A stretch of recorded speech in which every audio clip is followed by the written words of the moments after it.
So, welcome in backstage. This is the couch talk, and we have some questions from the viewers. So, thank you for asking your questions. So, one from Martina, and this is for Växtfonden to Jesper. So, how important is it for you to support new innovations, and how do you decide which idea to support or to invest in, if we can say that? Yeah, thank you. Very good question.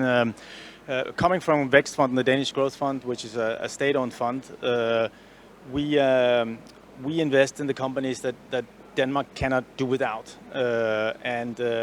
So that means that on the one side, of course, we need to have companies that return the investments we've made and preferably also with a profit, because otherwise we cannot invest in the entrepreneurs of tomorrow. So that's, of course, one criteria.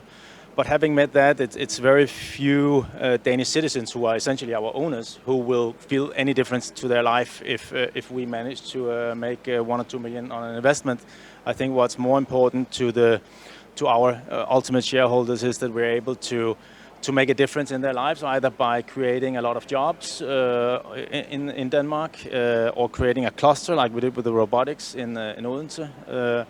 Or changing the way that our planet exists for a long time, hopefully with our kids as well. So green impact investments that will help change things. And thank you so much for doing so, because I guess, as you mentioned, there are many employees who can thank their job, and many business owners who can thank their existence for your investment. So thank you for that, and keep up with that. And then some questions for Erdem, for Dunkin' Republic.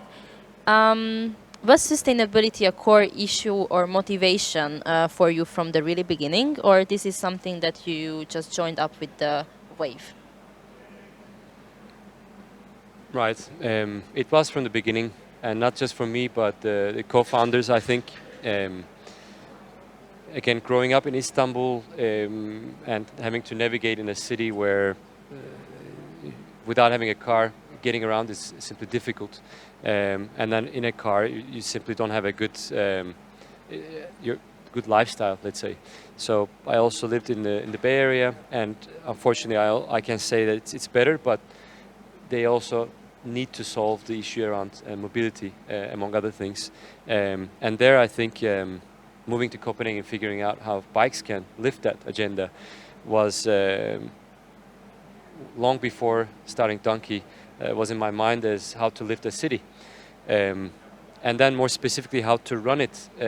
Yeah, if you do this business and then have all these, let's say, practices that are not sustainable, conflicts with who you want to be, and it's difficult to build the right team and the investors. So it was from the beginning the mindset.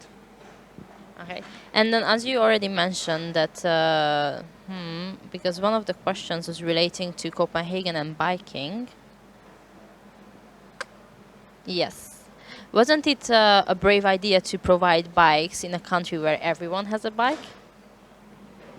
Right, it is, but actually there are a lot of bikes parked in Nørreport and Holbæk.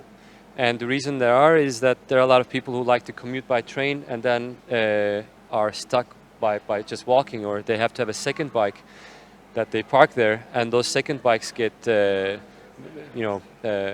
maintenance issues, and actually municipality collects them if they are not used for 3 weeks. They put sticker on them, collect them, because we don't have space for so many second bikes.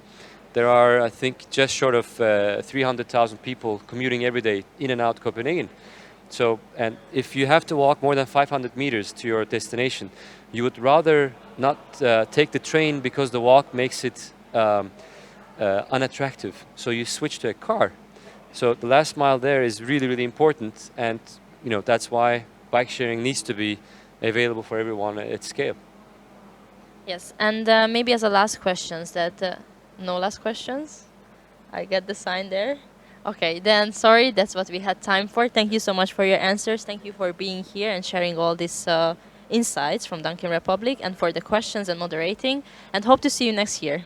Thanks, Rika.